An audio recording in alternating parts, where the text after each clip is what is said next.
Shome Raturi analysis में आपका स्वागत है। दोस्तों, मैं राहुल गांधी के भाषणों पर कभी भी वीडियो नहीं बनाता हूं, क्योंकि वह एक आदतन झूठा व्यक्ति है, जिसे कहते हैं पैथोलॉजिकल लायर। उसके पूरे राजनीतिक जीवन के यानी 20 साल की जो है राजनीतिक पूंजी जितनी भी है, जो भी है, अच्छी है या बुरी है, वो सारी की सारी इसी झूठ पर आधारित है। और जो अभी जो इनको अनपेक्षित जो सफलता मिली है 50 से लेकर के 99 तक पहुंचने की, वो भी जो भी ये बढ़ा हुआ है सब उसी झूठ पर इनको मिला है, सक्सेस मिली है। तो क्योंकि ये काम हमारा नहीं है कि वो कितना झूठ बोलता है, क्या बोलता है, ये उनके पॉलिटिकल मित्रों और विरोधियों, ये उनका काम है कि वो इस पर अध्ययन करें या उसका खंडन करें, उस पर चलें या उससे हटें। जो भी है ये उनका काम है, ये हमारा काम नहीं है। अब क्योंकि ये एक पार्टी है, 150 साल पुरानी लगभग होने को है, तो इसके पास अरबों खरबों रुपए हैं। अरबों खरबों इस सेंस में है कि इतने सालों तक इन्होंने लगभग 55-60 साल तक राज किया है, प्रत्यक्ष या अप्रत्यक्ष रूप से। और क्योंकि ये पीढ़ी जो है केवल यूपीए 2 तक के ही जानती है कि उस समय कितना इन्होंने वो किया था, कितना करप्शन किया। उससे पहले का इतिहास नहीं है। क्यों नहीं है? क्योंकि तब सोशल मीडिया नहीं था। आज बच्चे बच्चे को पता है कि ऑगस्टा वेस्ट हेलीकॉप्टर में कितना दलालियां खाई गई है, 2G 4G ये सारे स्कैम में कितना हुआ है, ये सब जानते हैं। क्योंकि आप अब कोई बात छुपी रहनी बड़ी मुश्किल है, तो इसलिए अथाह है, छुटपुट पता चलता है। हालांकि लिस्ट तो बड़ी लंबी है कि ये नेहरू के टाइम पे जीप घोटाले से शुरू हो गया था इनका जो है पैसा कमाना, दलाली करना। और मेनली जो है जो आर्म्स जो डील होती हैं, जो ये हथियार खरीदते विदेशों से, वो भी एक समझे जीप भी एक समझे हथियार ही था। उस समय सेना के लिए जीप खरीदी गई थी, नए के ऑर्डर किए थे। और पुरानी कबाड़ा जीप जो है, जो हम यहाँ अक्सर सेना से जो है पहले ऑक्शन में लेते थे, तो वो जीप यहाँ आई। यानी बीच का पैसा सारा कांग्रेसी हड़प गए। तो इनके पास जो इतना अरबों खरबों रुपए है, तो इनका बनता भी है कि वे अपने नेता की छवि को पप्पू की छवि से बाहर निकालें। हमारा इससे कोई संबंध नहीं है। इससे हमारी चिंता क्या है, इस देश की चिंता क्या है, इस पर मैं विश्लेषण करूंगा। उससे पहले मेरा आपसे निवेदन है कि आप मेरे इस चैनल को सब्सक्राइब करिएगा, शेयर कीजिएगा और अपनी राय जरूर कमेंट में व्यक्त करें। धन्यवाद। तो जैसे ही प्रेस कॉन्फ्रेंस जब होती है, तो सत्यनारायण पित्रोदा साहब कहते हैं कि अब ये पप्पू नहीं है, लेकिन उसने तुरंत बता दिया कि मैं पप्पू नहीं, पप्पू से बहुत बड़ा हूं। जो बातें उन्होंने, जो अन्य बातें जो करी, वो वही वाली पप्पू वाली बातें ही करी। लेकिन हमारा उससे भी कोई संबंध नहीं है। वो क्या बोलता है कि आरएसएस के बारे में, महिलाओं के बारे में, बीजेपी के बारे में और ये सब चीजें कि मैं मोदी से घृणा नहीं करता हूं। ये वो व्यक्ति है जो कहता है कि मोदी को जो है 6 महीने के अंदर डंडे से, यहां के युवा डंडा से पीटेंगे, डंडे लेके बाहर निकलेंगे इसको पीटने के लिए। तो ये इसके अंदर घृणा नहीं है क्या? तो और जो कहते हैं कि साहब आरएस में या जो बीजेपी की जो सोच है वो जो है एंटी महिला है। आज के देश में, आज हमारे देश में महिलाएं पुरुषों से भी आगे हैं, ऐसे नहीं है। ये उनकी माताजी की सोच हो सकती है राहुल गांधी की कि बेटी को पीछे करो और बेटे को आगे बढ़ाओ, चाहे पार्टी खत्म हो जाए, लेकिन आम आदमी में नहीं है। एक भारतीय कम से कम हिंदू जो है अपनी बेटी को उतना ही दर्जा देता है, उतना ही पढ़ाई करवाता है जितना अपने बेटे से करवाता है। और इसीलिए आज पूरे दृश्य में हमारी बेटियां बहुत आगे हैं। कहीं भी आप देख लो, हर जगह किसी भी क्षेत्र में देख लो, बेटियां नहीं है। लेकिन ये इसकी मानसिक सोच है जो उसके पूर्वजों से आई है, जो नेहरू के पहले खानदान से आई है कि महिलाओं को बंद रहना चाहिए। और हमारी बेटियां तो बहुत पढ़ी लिखी हैं, कोई इंदिरा गांधी की तरह नहीं है 10वीं 11वीं पास और उसे कॉलेज से निकाल दिया, स्कूल से निकाल दिया गया हो।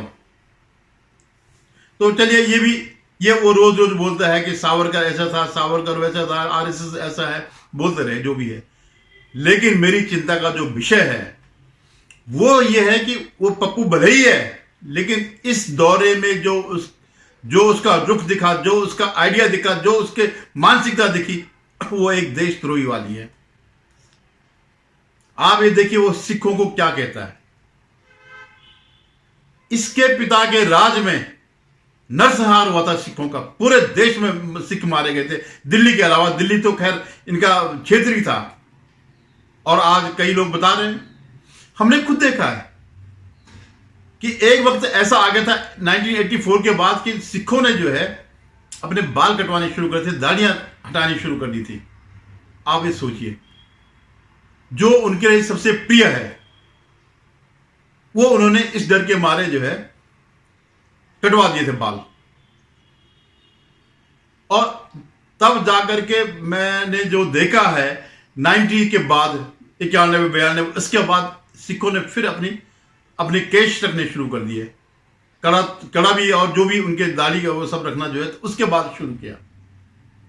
और ये आज ये सिखों की भले ही गलती है या डर था या क्या था कि उसके बावजूद, नरसंहार होने के बावजूद उन्होंने कांग्रेस पर विश्वास किया, और इसी विश्वास का नाजायज फायदा उठा करके आज वो सिखों पर अपमानजनक बातें कर रहा। अपमानजनक ही बातें नहीं कर रहा, वो मृत हो चुके खालिस्तानी आंदोलन को जो है उसको भड़का रहा है, उसको बढ़ा रहा है। और आप जानते हैं खालिस्तान आंदोलन का जो विदेशों में कहां पर प्रभाव है, कनाडा और अमेरिका में। जो खालिस्तानी पन्नू जो है वो कहां बैठा है, अमेरिका में बैठा है। तो इनको पैसे की मदद करता होगा और अन्य चीजों में भी मदद करता होगा। तो ये बड़ी वो जब वो कहता है कि भारत में कोई सिख जो है केश नहीं रख सकता है, दाढ़ी नहीं रख सकता, कड़ा नहीं पहन सकता है, गुरुद्वारे में नहीं जा सकता। आप ये सोचिए, ये तो सीधे सीधे देशद्रोह का मामला है। लेकिन वो बेफिक्र है, उसको पता है कि जो न्याय, हमारा न्यायिक सिस्टम है, वो उसको कभी कटघरे में खड़े नहीं करेगा, उसको कभी सजा नहीं देगा। अरे जब राशिद इंजीनियर सरी के लोगों को जमानत मिल जाती है, केजरीवाल सरी के लोगों को फ्रॉड को जो है चुनाव में जमानत मिल जाती है, तो ये इसके तो पूरा सिस्टम है। जो आज कोलिजन सिस्टम है, कौन इसको तय करता? ये वही जज लोग हैं ना, जिनका अपॉइंटमेंट इनके टाइम पर हुआ था कोलिजन सिस्टम से पहले। वही कोलिजन सिस्टम है। आप ये देखिए कि 4-5 हजार करोड़ के घोटाले में सोनिया गांधी भी है और राहुल गांधी भी है, कोई फर्क नहीं पड़ रहा। वो बड़ी मुश्किल से गए, उनको बेल मिल गई। अब शब्द बोलने के मामले में सुप्रीम कोर्ट ने तुरंत जाकर के सारे कोर्ट से ये कन्विक्ट हुआ, लोअर कोर्ट से लेकर हाई कोर्ट तक कन्विक्ट हुआ, सुप्रीम कोर्ट ने उसको रोक दिया। तो ये उसके पीछे संबल है कि मैं चाहे जो करूं, मेरा सिस्टम इतना तगड़ा है। और आजकल तो बोल भी रहे, सरकार तुम्हारी है, सिस्टम हमारा है। तो सिस्टम में कौन है? 3 चीजें, कार्यपालिका, न्यायपालिका और विधायिका। अब विधायिका में तो इनका वर्चस्व है नहीं, लेकिन न्यायपालिका और कार्यपालिका में इनका वर्चस्व है। और अगर हम चौथा वो मान भी लें, 4th स्टेट जिसे कहते हैं, चौथा स्तंभ बोलते हैं, प्रेस, वो भी इनके पास है। आपने कभी इनसे पूछा? कभी जब ये प्रेस कॉन्फ्रेंस करता कोई सवाल पूछा इससे? नहीं। स्क्रिप्टेड जितना भी होता सब स्क्रिप्टेड होता है। और जो इसकी बात को सही कहता है, जो मेन मीडिया है, तो उसको कहते हैं ये गोदी मीडिया। तो ये इनकी मानसिकता है।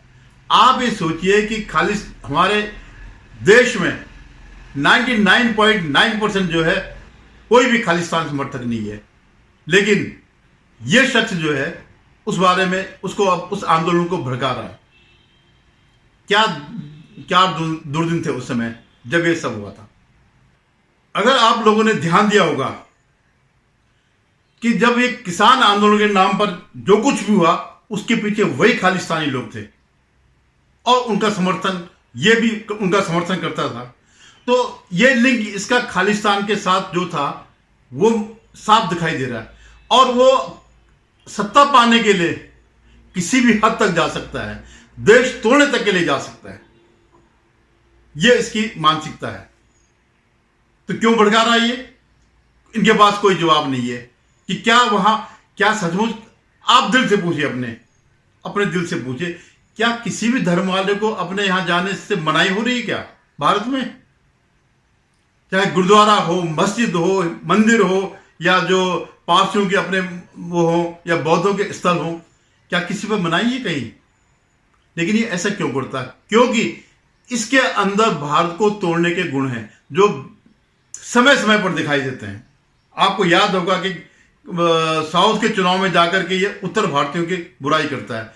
उनको वहां कहता आप लोग पढ़े लिखे हैं, लेकिन जो है उत्तर भारतीय ऐसे नहीं है।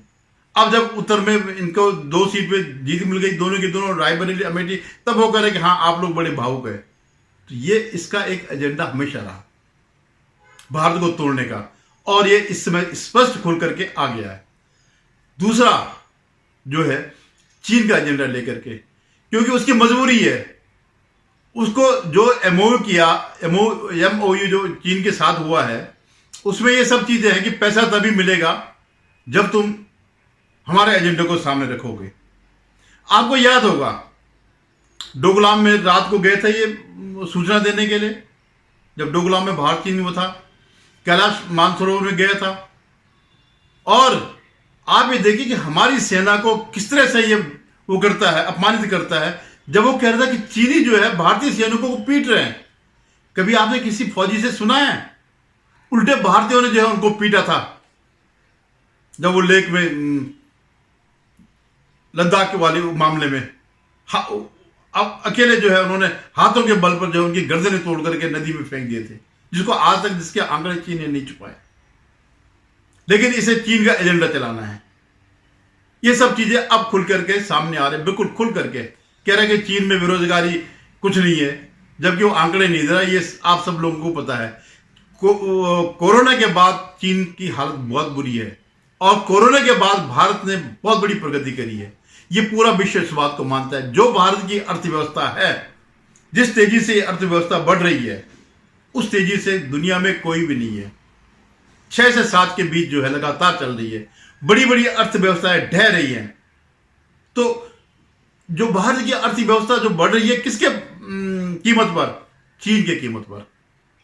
और जो भारत की अपनी आर्थिक नीतियां हैं, जिस ढंग से स्टार्टअप किया है, तो उसे चीन में डर पैदा हो रहा है। तो उसने अपने एजेंट को बोल दिया कि तुम भारत को वो करो, अपमानित करो, भारत के बारे में गलत सूचनाएं दो। ये तो खैर कोई बात नहीं, लेकिन अमेरिकन तो इस बात को जानते हैं, उन्होंने अखबार में दिया है कि चीन तो डाटा ही नहीं दे रहा, उसकी हालत इतनी खराब हो गई। तो ये जो चीन का वो है, इस पर भूत सवार है। कहता है कि साहब भारत की जो है कई जमीन जो है चीन हड़प ली। आज तक किसी जनरल ने नहीं कहा, किसी सेना ने नहीं कहा, और न ही वो उस जमीन में कभी गया जो हमारी पहले थी और उस भारत और चीन ने हड़प ली हो इस दौर में। अगर चीन ने कभी हड़पी है तो नेहरू के टाइम पर 42,000 स्क्वायर किलोमीटर जो है ये जमीन उसने हड़पी है, जो आज तक उसके पास है। और हम वापस कैसे ले, जब इस जैसे गद्दार यहां पे बैठे होंगे, इस जैसे एजेंट यहां पर बैठे होंगे। और तीसरी बात जो सामने खुल के आई है, आरक्षण खत्म करने की। ये कह रहा है कि हम एक दिन आरक्षण खत्म कर देंगे। क्यों कह रहा हो? वो आरक्षण खत्म नहीं करेगा, मुझे मालूम है, लेकिन वो ये आरक्षण जो हिंदुओं को मिल रहा है वो मुसलमानों को दे देगा। यह आप निश्चित मानिए। कर्नाटक में उन्होंने यही किया और तेलंगाना में भी यही किया। इसके मन में वही बात है कि जब मैं कह दूंगा भाई 60, 70, 80 साल हो गए हिंदुओं को आरक्षण मिलते हुए, अब इनका आरक्षण खत्म होना चाहिए, अब यह आरक्षण जो है मुसलमानों को देना चाहिए, जो जिन को ये चाहता है। ये इसके पीछे तर्क है। भले आज ये जो यूपी और बिहार के यादव है इसके पीछे खड़े हैं सपोर्ट में, लेकिन ये सब भुगतेंगे, पूरे हिंदू भुगतेंगे जो अगर इसकी पॉलिटिक्स में चले, अगर इसके पीछे खड़े हुए, अगर इसके देश तोड़ने की राजनीति के साथ वो होगा, तो आप भी उतने ही अपराधी हैं जितने अपराधी इनके अलावा जो हमारे यहां अपने को सेक्युलर कहते हैं, पढ़े लिखे हिंदू कहते हैं, सेक्युलर हिंदू कहते हैं, जो करीबन 20-30% हैं भी, ये सब अपराधी होंगे अगर ये देश टूटा। बांग्लादेश का जो तालिबानी है, जो भी वो है, वो वही भाषा बोल रहा जो भाषा यहाँ यूएस में राहुल गांधी बोल रहा है, वही वो ढाका से बोल रहा है। और वही इनके मित्र यहाँ भी कहते हैं कि जो चिकन नेक को बंद कर दो।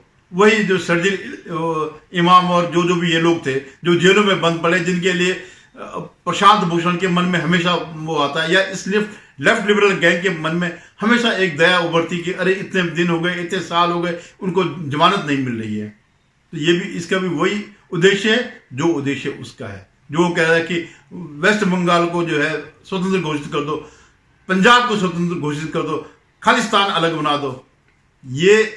ये दोनों का तालमेल जो है शेख हसीना को हटाने की जब से ये प्लानिंग हुई है तब से इन दोनों का आपस में तालमेल है। ये दोनों यही चाहते हैं, जो पाकिस्तान चाहता है, जो बांग्लादेश के ये उग्रवादी चाहते हैं, या मोहम्मद यूनुस जो है, जो उसका कठपुतली है, यूएस का कठपुतली है, वो यही चाहते हैं। तो ये इनकी जो है, ये इसकी मानसिकता है। इसके खिलाफ खड़ा होना बहुत जरूरी है और जागरूकता फैलाना भी बहुत जरूरी है। पूरे देश को जानना चाहिए इसका एजेंडा क्या है। क्या करेंगे आप उस देश का जब उसके टुकड़े टुकड़े हो जाएंगे? क्या करेंगे उस घर का? क्या करेंगे आप उस जमीन जायदाद का? अरे जो पाकिस्तान में से भाग करके आए तो उनका तो वहां भी था, कोई प्रॉस्पर थे, कहां गया उनका सारा? तो ये यही चाहता है इस देश में। ये खुल करके जो है भारत विरोधी एजेंडे को लेकर के सामने आया है और इसको समर्थन देना, इसको वोट देना, इसके पार्टी को वोट देना, आप अपना भविष्य खराब कर रहे हैं, इस देश का भविष्य खराब कर रहे हैं। कोई फायदा नहीं भारत माता की जय के नारे लगाने के या जनगण 15 अगस्त 26 जनवरी मनाने के। इस जैसे आदमी के रहते ये देश सुरक्षित रहेगा, ये कहना बहुत मुश्किल है। धन्यवाद। अब मैं आपसे पुनः एक बार निवेदन करूंगा, आप मेरे इस चैनल को सब्सक्राइब करेगा।